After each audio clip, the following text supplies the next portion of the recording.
I welcome everyone to this webinar that is part of the series of discussions that we're having related to the newly founded journal, Management and Sustainability and Arab Review.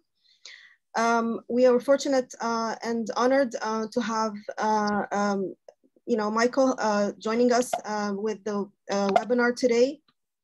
I want to introduce Michael and then say a few words about the journal, and then we can have a Q&A session at the end. Michael is a professor at ESCP Business School, where he teaches customer value management and the impact of digital technologies on firms' customer relationship management strategies. He is leading in the responsible research and business and management movement. Holds the chair in responsible research and marketing at the University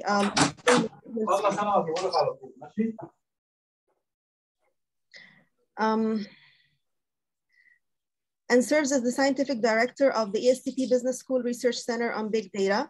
Michael also holds visiting positions at Trinity College and Kosminski University.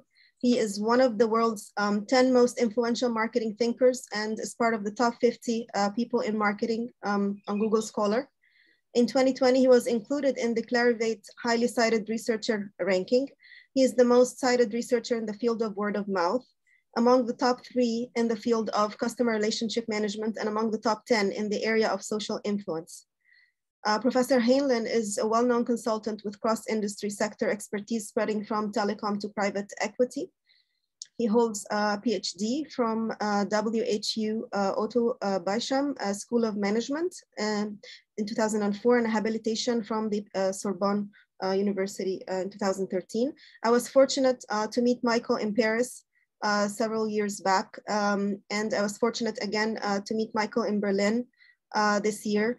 And it's an honor always to have you with us, Michael. Thank you for joining us. So I'm going to say a few words about this newly founded journal, Management and Sustainability and Arab Review. Well, just to introduce this, this is part of Emerald's responsible management goals and objectives. So MSAR contributes to Emerald's passion for leading change and aligning everything that Emerald does with the UN Sustainable Development Goals. I'm very grateful for Emerald for accepting to go with us and found this new initiative, a new journal, and support this idea. So I just have to say that through publishing journals like MSAR, Emerald also champions researchers, practitioners, policymakers, and organizations that share these goals of contributing to a more sustainable, responsible, and ethical way of working. And this is generally part of the responsible management objectives of Emerald Global.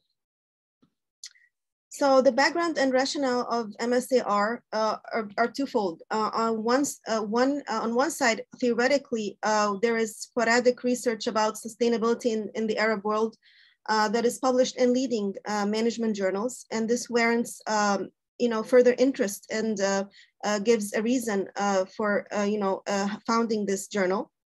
So no dedicated, however, platform or well-regarded forum exists to compile, build on, and develop this conversation to date.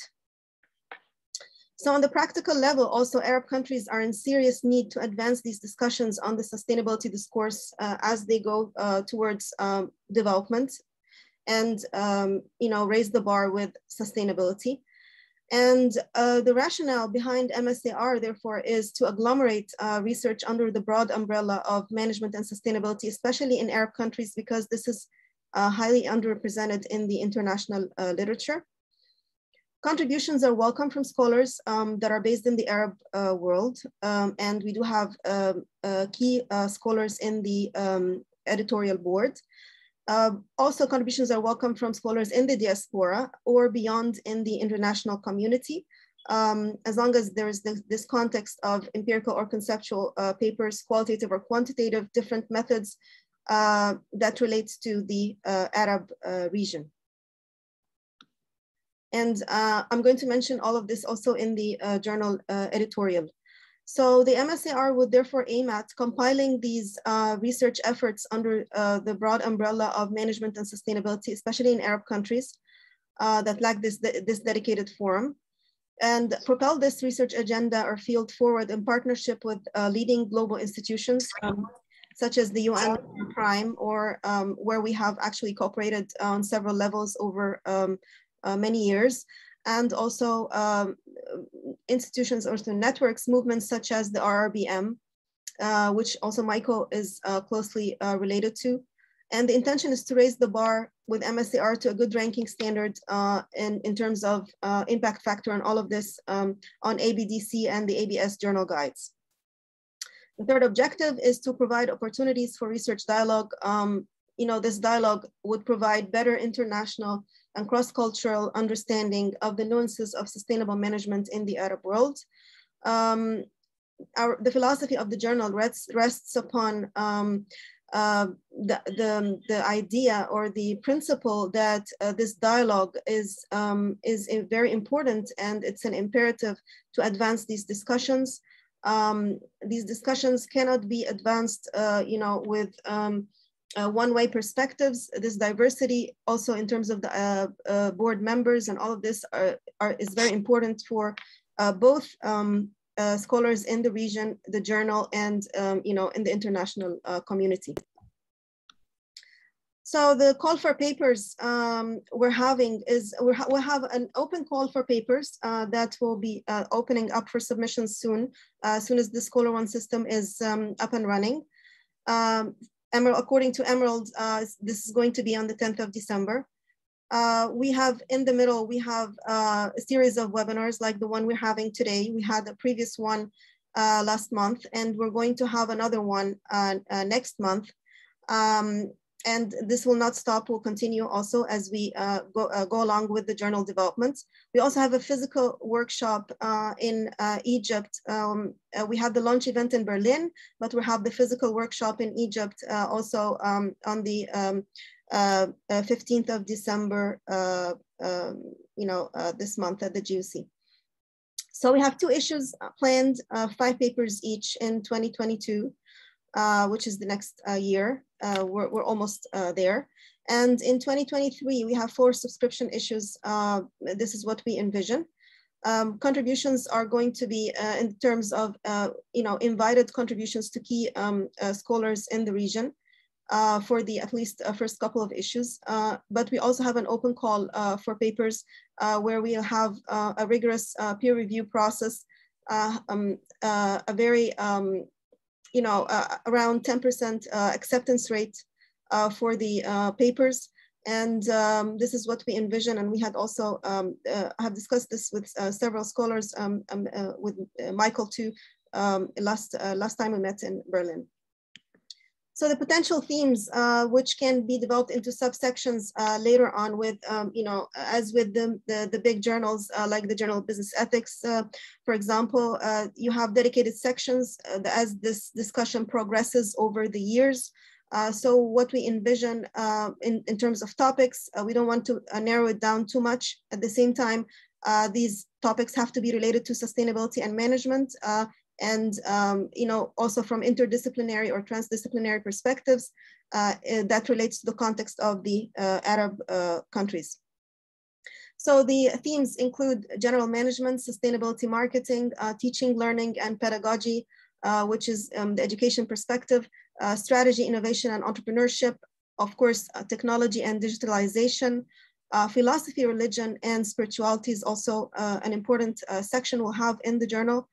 Accounting and finance, leadership and organizational behavior, as well as economics. This is not cast in stone. It can change as we go. So we'll see how things go, but this is just to give a general introduction to the audience.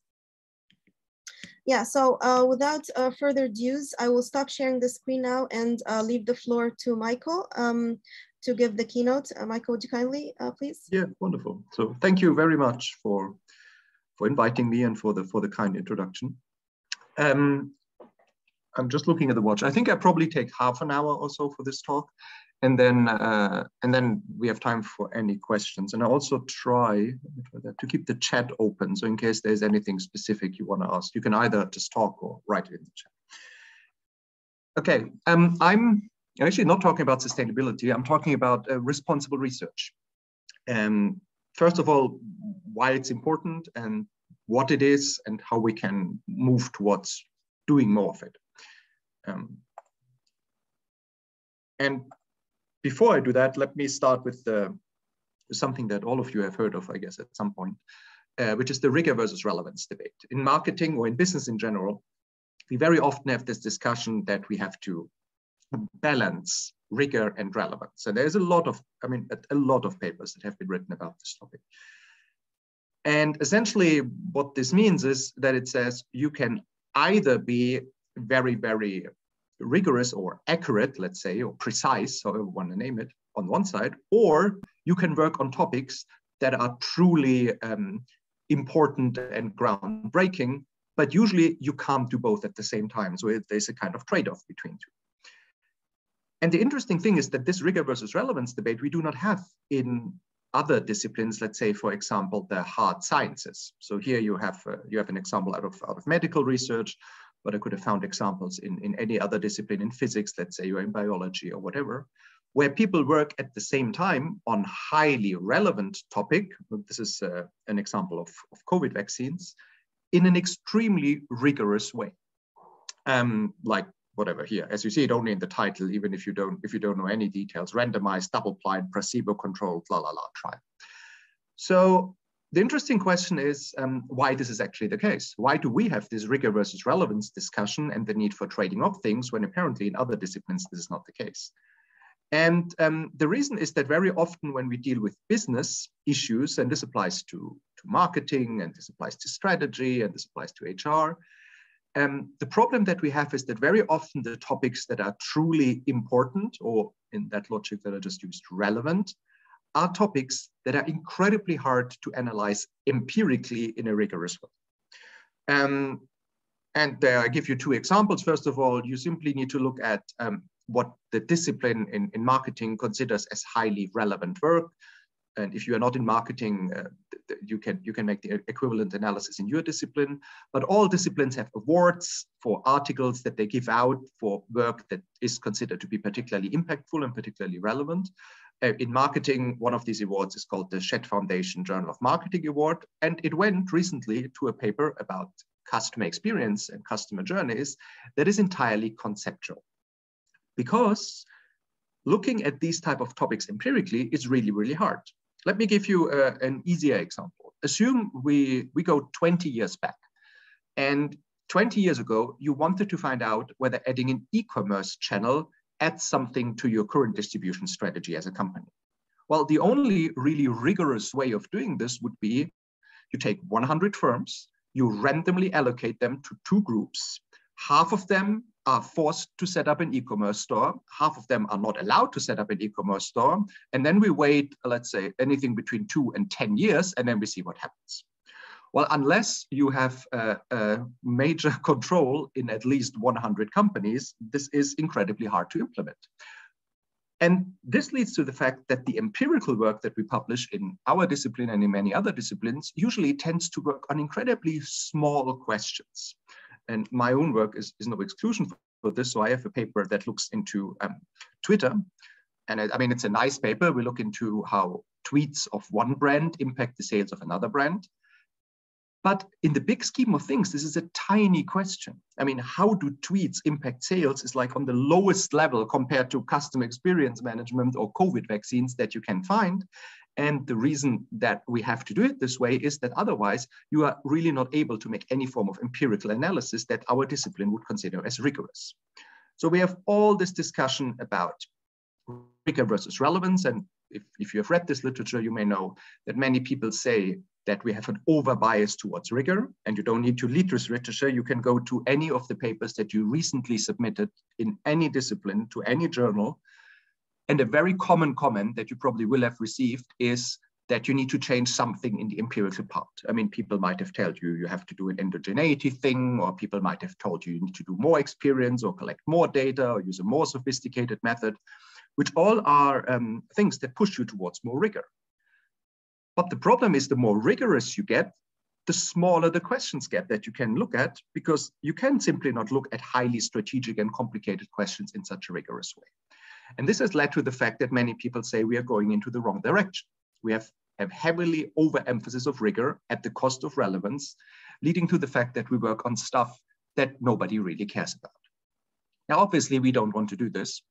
And the common solution that we have found in marketing and in any other discipline is to say, well, at least we do work that somehow relates to some form of business problem. Usually that's what we do. So for example, in marketing, we say there is the firm that has a marketing strategy. So there are board members, there are managers, there are employees, there may be intermediaries like retailers or consultants. There may be consumers or customers. Something that these people do impacts some mediating outcome, satisfaction, market share, customer equity, and some of these mediating outcomes impact some ultimate profit measure of the firm. So we have tried to frame all our research in a perspective that it somehow relates to some managerial problem that helps firms to earn somehow more marketing. Now, this is the most common approach. Any paper that you open, I know it in marketing, and I'm very sure in other disciplines as well, will have a discussion section that talks about managerial implications. And usually these managerial implications deal with these types of questions. Now, the problem, however, is that not all problems that relate somehow to a managerial issue are really important questions. A manager has probably 200 questions they are dealing with. I don't know, if you're a purchasing manager at a firm, a very valid question you have to answer is whether you want to order notepads that are white or green. I know, you may argue that people using green notepads may be more productive than people using white notepads. There are 100 other decisions like this. But probably the question of the notepad color is less important and less relevant than many, many other questions. But our focus on simply trying to be as rigorous as possible under the condition that whatever we do relates to some kind of managerial questions has led to the fact that we are working on issues that are smaller and smaller and smaller. But in general, what we do is we work on relatively small issues that usually target the firm. Mostly because many of us are still brought up in the logic that everything that matters is the maximization of shareholder value. So there's like 50 years of research on this, on agency theory, on transaction cost theory, on the general need to maximize shareholder value. So what we try to do is we try to help the firm to increase profits, shareholder value, customer equity, whatever we want to call it. Now, the problem is that our increasingly intense focus on rigor has created all sorts of weird things going on. First of all, everyone, as I mentioned, who went through a review process recently, you will see that the bar is continuously, in terms of rigor, is continuously moving upwards. Something that was publishable 10 years ago is very hard to publish today. People require more sophisticated methodology. People require more and more studies. People require larger and larger samples. I'll give you a very specific example. I'm working with a junior colleague. She's a consumer behavior researcher. She did a study 3 or 4 years ago that consisted of 10 experiments. And in each experiment, she had a sample size of 50 people. She did the study, she sent it to an A journal. You know how it goes. It takes like 3 years until the paper gets rejected. Well, it happened to her. It went through 2 rounds, got rejected. She now has the paper back. She wants to send it to a B journal. It's now about 4 years after she has done the studies, and the B journal has desk rejected it because they said the common standard now is no longer to have 50 people per experiment, but 100. So the standard in the past 4 years has moved so fast that essentially the only chance that she has is to throw away everything that she has and starts from new again. And people see this as a big issue out of a couple of different reasons. You might have read, there is a paper of the American Statistic Association about the misuse of p-values, that people believe anything that is less than 5% is good, as it doesn't really matter how high it is, as long as it's less than 5%, and everything that is above 5% is bad. And in response, the ASA published an article about the fact what p-values actually do and what they don't do. And the second thing that we have is we have this heavy focus on rigor combined with the requirement of being surprising, because that's usually another thing that editors tell you. You need to be surprising and counterintuitive. And this leads to the fact that we come up with findings that are no longer replicatable. There is very, very few studies that are able to replicate something that somebody else has done out of multiple different reasons. And we are working on topics that nobody cares about. I'm working on a research project, and I'm talking a little bit more later today in a couple of minutes, that looks into all articles published in the leading marketing journals. We took the top 40 marketing journals and every article that has been published there in the past 8 decades. And we looked at how these articles were mentioned in the press. So we looked at 3,000 newspapers all over the world and the main social media channels. We wanted to see, how often do journalists write about our work? Whether a journalist writes about our work is not the only objective, but you could argue if a journalist writes about it, at least somebody outside of academia cares a little bit about it. And the answer is rather frustrating. You see that on average, over all journals, an article receives 0.5 mentions in the press and 3.5 mentions on social media. And the situation is even worse because this is an average out of a sample where 90% of articles never receive any mention anywhere. So 90% of the articles that have been published over the past 8 decades or so in a large sample of leading marketing journals has never made it to any form of press, social media, newspaper mention, which arguably is a problem. And this is actually what brings me to responsible research, because apparently we work on issues that relate to the firm, but that are of tiny importance. So we have a very limited impact breadth and we have a very limited impact magnitude. So we work on small, irrelevant stuff, and we try to do this in the most rigorous way possible, more or less. Now, one could argue that this is not a problem. I mean, one could argue, and many people probably either argue that or think that, well, as long as I get the papers that I need in order to get tenured or get promoted, I don't really care whether anyone reads that stuff. And fair enough, you can have this perspective. However, one thing, and this is actually the key thing that brought me to this whole responsible research movement, is at some point, somebody had to work really hard to pay your salary. I mean, on average, there's a study that has been done by some colleagues in Wharton some years back. But let's just make a very brief calculation. Take your annual salary, whatever it is, and assume you publish 1 A journal article a year. 1 A journal article a year is already more productive than most people are. So that's a very productive scholar. And assume that this A journal article has 2 co-authors, which is also on the lower side because there are very, very few single authored papers and most papers probably have 3 or more people. Well, if 2 people publish 1 article every year, that means that the cost of this article is more or less twice the annual salary, assuming they earn the same amount of money.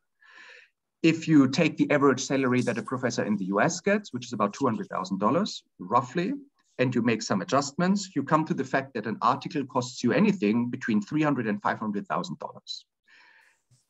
These $300,000, or let's make it more conservative. Let's say $250,000. This $250,000, somebody had to work for at some point, because it's either a tuition that somebody paid, or it's a tax income that somebody paid.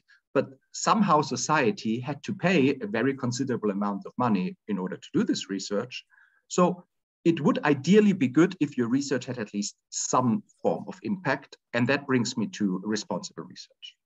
So the question is, how can we move from this bottom left corner, well, away from this bottom left corner? I'm not saying we have to go to the top right, but at least we have to go away from the bottom left. And I come up with 3 strategies that may help and that are based on 3 different articles that are published over the recent years. The first one is, we need to understand that not every question that is somehow related to, that we need to understand. Somebody is not muted. Yeah. Okay. we need to check that, we need to understand that not every question that is somehow related to a managerial problem is also an important question. So we need to focus on issues of importance instead of issues of mere relevance. That's the first strategy. The second strategy is we need to take a broader view of what actually matters and probably a broader view of our stakeholders. And the third strategy is we need to ensure that research doesn't stop when research is published in an academic journal. Research needs to continue in a diffusion stage afterwards. And I want to talk about all three of these strategies now in the next couple of minutes. First question, we need to work on issues that in our work we call important. What makes an issue more important than another issue? And there are three dimensions of importance. The first one is how many people are impacted by your research. If whenever you start a research project or currently working on a research project that you're currently working on, the question that you need to ask yourself is, who is changing their behavior in response to my research after having read it versus before? Because the key reason why we do research is because we want to change the behavior of somebody. And somebody can be incredibly broad. You can write a methodological paper that aims to change the behavior of other researchers using this methodology. You can write a managerial paper that aims to change the behavior of managers doing a compensation strategy in HR or a social media strategy in marketing. You can do a research paper that changes the impact of governments in, for example, prescribing certain laws regarding food labeling or calorie counting. But somebody needs to change their behavior in response to your research, because if nobody changes their behavior in response to your research was irrelevant. I mean, it literally means the world is exactly the same after your paper than before, which means you have wasted, well, whatever it took you, anything between 6 months and 10 years of your life. So an important issue is one where this behavioral shift is larger. And the extent of this behavioral shift can come from three sources. First of all, it can target more people. Everything else being equal, a research issue that is relevant for 100 people is more relevant than a research issue that is worth for one person. If you write a paper that only applies to marketing managers for telecom companies in Egypt, it is less relevant than if you write a paper that applies to CEOs of every type of company in the world. The second is the status. It's not only about the number, it's also about the level where people are. Obviously, if you can change the behavior of 40 CEOs, it's better than if you change the behavior of 400 low-level managers. And the third is the magnitude of change. How much do people change their behavior? Do they change it a lot or do they change it a little? And combining these three things of the number of stakeholders that are changing their behavior, the status of these stakeholders that change their behavior and the magnitude, and knowing that many is better than few, high status is better than low status, and large is better than small, helps you to identify research issues and work on issues that have at least the potential of being more important than others.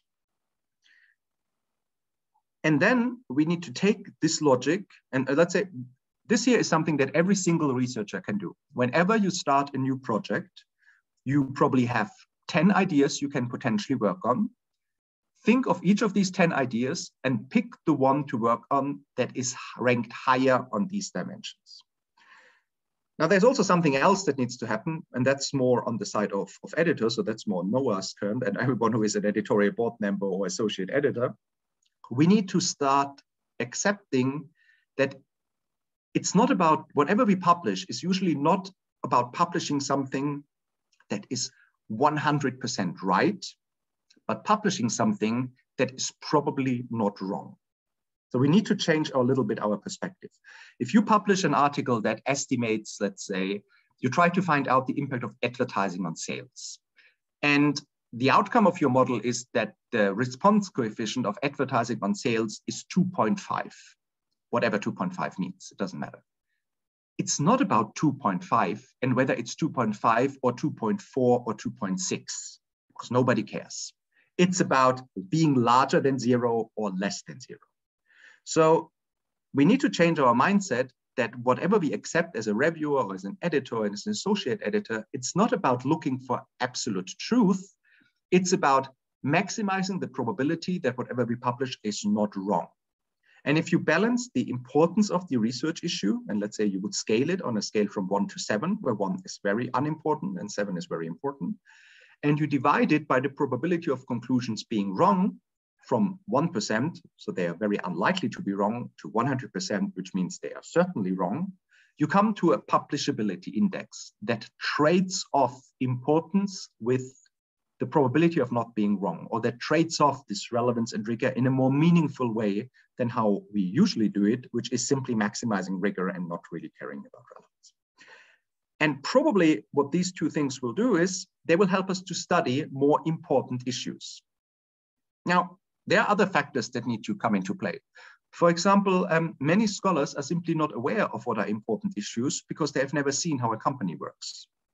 So many scholars start their academic career younger and younger and younger. They have no interactions with relevant marketing stakeholders. They may have had in their doctoral programs no real classes about how companies work. So how do we expect them to know what are important issues? And this is something else we need to work on. We need to ensure that scholars, and this applies to us and also to younger scholars, actually know what are important issues.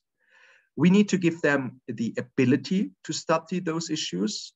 For an important issue, you usually need a certain conceptual thinking that you need to apply. We need to learn how to evaluate rigor based on the intrinsic soundness of conceptual work instead of simply using a theory that is widely accepted.